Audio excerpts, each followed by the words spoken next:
All right, and here's where we want to bring in one of the president's guests on the trip, and that is Newsmax CEO Chris Ruddy. Chris is joining us now live from London. Chris, great to talk to you. Thanks for joining us. Well, John, thank you for having me on, and John Cordillo, also thank you for having me on. I would just do one little clarification. I was actually a guest of Her Majesty the Queen, Queen Elizabeth, but I was certainly one of the few Americans there, and the president had a number of members of his staff, and there were a couple of other Americans there. Chris, obviously this relationship important throughout history between the United States and the UK. Talk to us about how Donald Trump is kind of putting his own signature, his own stamp on that relationship with this particular trip. Well, I think we saw it, John, last night at the state dinner. I mean, I think he wowed the British establishment, the leadership of Britain. He was very well received. I think the Queen, she's really, we had her on the cover of Newsmax magazine. I think the headline was the most influential woman in the world. And we saw it last night. I mean, she's helping to strengthen those relationships between the United States and Britain, even though they've been a little frayed with the president having some friction with Prime Minister May.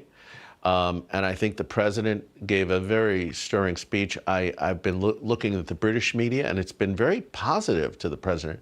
It wasn't the case previously. And so I think it's been a very major turning point. And I think we owe it to the president. He came over here. He's done a tremendous job. Melania also has been a wonderful representative of the United States. And they said the right things. They've done the right things. And it's resonating. Chris, was there any buzz in the room from the British power elite as to who might succeed Theresa May? Well, it's interesting. At the dinner, there was a reception in the picture gallery, which is a beautiful reception area. And Prime Minister May and her husband were there. I met them last year at the Blenheim dinner. I was a guest as well. And we recounted that dinner and how important it was for President Trump, how much he liked it. And I think May has had actually a fairly good relationship with the president in many ways behind the scenes. I think he personally likes her. It was at that Blenheim dinner, I think, they really broke the ice. And I think that the circumstances that she's having now and facing is a result of really the internal politics of Britain, not the president's responsibility. At the dinner last night, there were a number of contenders. There's 13 Conservative Party leaders vying for control or the leadership post. And not as many as the Democratic primary in the U.S., but a lot, which is amazing. Usually you have 2 or 3 major contenders here in Britain when something like this opens. And May is stepping down. Jeremy Hunt, who's the foreign minister, young guy, very pro-American. I think the president would like him a lot. He's very sympathetic to the president. He was there at the dinner. Michael Gove, who's an incredible conservative, really smart, very Thatcherite, he was there. Boris Johnson, who the president likes a lot, has said that he supports him becoming the next prime minister. He wasn't present. And apparently they have had some communication while he's been here, but they haven't formally met up. But it's open. It's not clear yet who's going to be there, but I think everybody's jockeying for position. I think everybody is concerned or interested in the support of the president.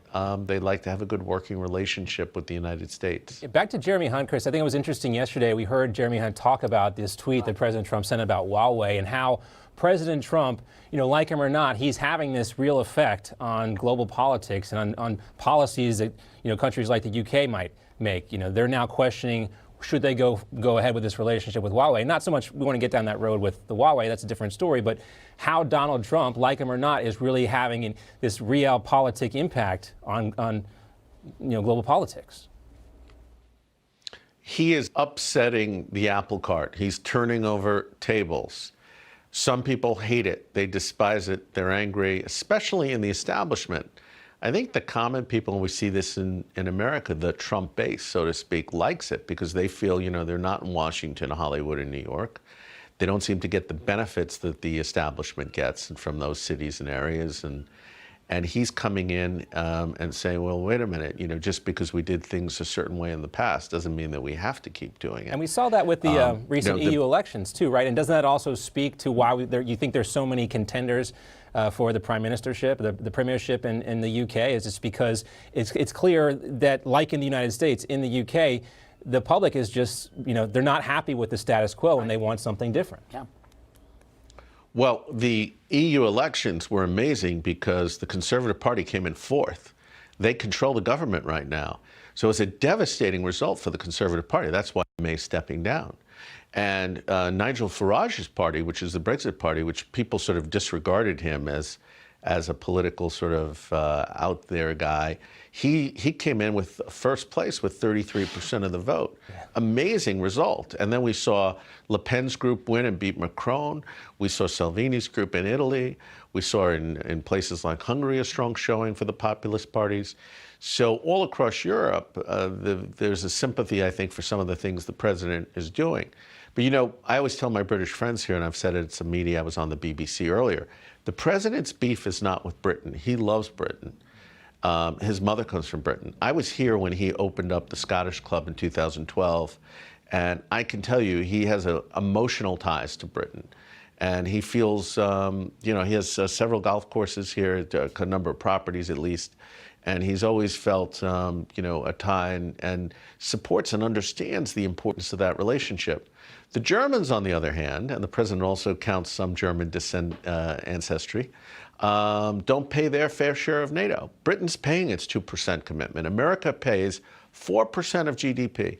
Germany's paying less than 1%. We're defending Germany. It's a very rich country. And the president's saying, if we have NATO, why should we be paying all the bills to defend Germany? And Germany benefits. I did some calculations once, and if the United States spent the same amount on GDP that Germany did, we would almost be able to pay for every American kid's college tuition. Every American kid, no parents would go into debt, everybody would be paid. In Germany, they don't pay for college tuition, the government pays. They can afford it because they're not spending the money on the military. So when President Trump looks at something like this, he may be a little impolitic, he may upset people, but he says, hey, this isn't right, I don't like it. So everybody says, they were trying to take this clip of the Queen yesterday saying that she's scolding the president on NATO and these institutions. He's totally for those institutions, but he thinks if the Germans are for them, they should be paying for them.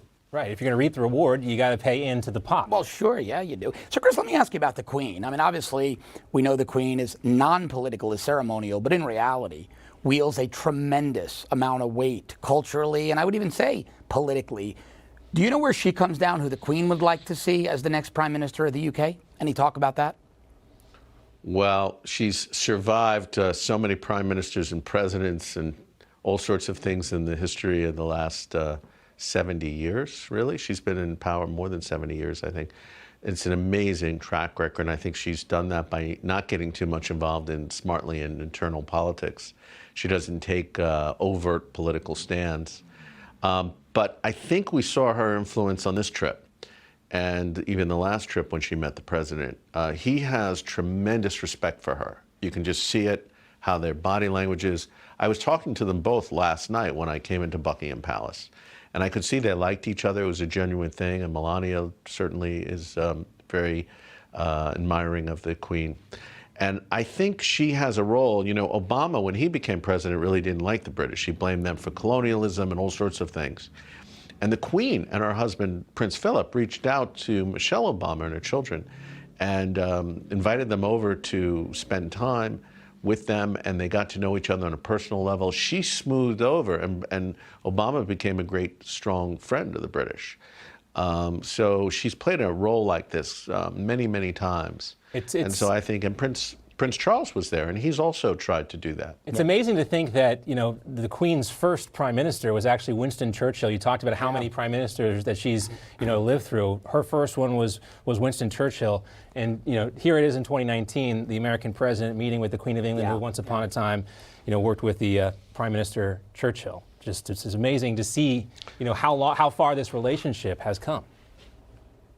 Well, it's sort of a leitmotif of this whole thing is World War II, because they've honored the fallen soldiers from World War II. As you know, they're going down to D-Day. The president mentioned in his speech that the Great Crusade that we relied, that was General Eisenhower's reference to the victory in Europe and to the invasion of Europe. He called it the Great Crusade. Whoever did the president's speech on that was very good in reminding us of that. The president comes from the greatest generation of thinking. He was born shortly after World War II, but his father was of that generation. My dad was from that generation, so I understand the thinking. And the thinking is, you know, people forget, not only did we ally and fight and defeat the Nazis and the fascists and all that, and was all well and good, but a lot of people of that generation look back and think, we could have actually stopped Hitler if we had a decent military. If the Europeans had stood up to him and spent money on defense, and nobody wanted to spend money on defense in the 1930s. So Donald Trump's actually saying we need to increase our military spending so we don't have wars. We need to support NATO, not destroy it. And he's trying to get all these countries to pay up. And he's gotten, I think there's about 20 countries that have started to pay up again. And it's all him. I mean, you were talking earlier, John, about how he came in and he's just been knocking sense into people. And he's doing it. No other president did it in 60 years. He's doing it. And I think we'll be safer because he's really a guy, when he looks at something like D-Day, he's thinking, how do I avoid this happening again? I don't want American young people dying on beaches.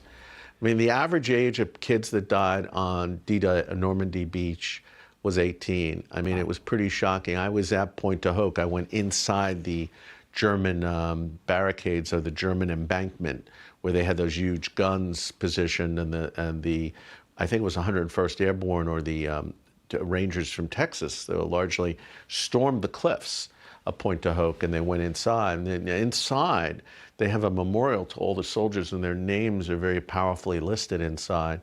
And I know how Donald Trump thinks about something like this because I've talked to him a number of times about it. And, you know, he wants to avoid war. He doesn't want war. Yeah. Newsmax CEO Chris Ruddy, Newsmax Now host John Bachman. Gentlemen, thank you very much, Chris. Enjoy the rest of your trip. Safe travels.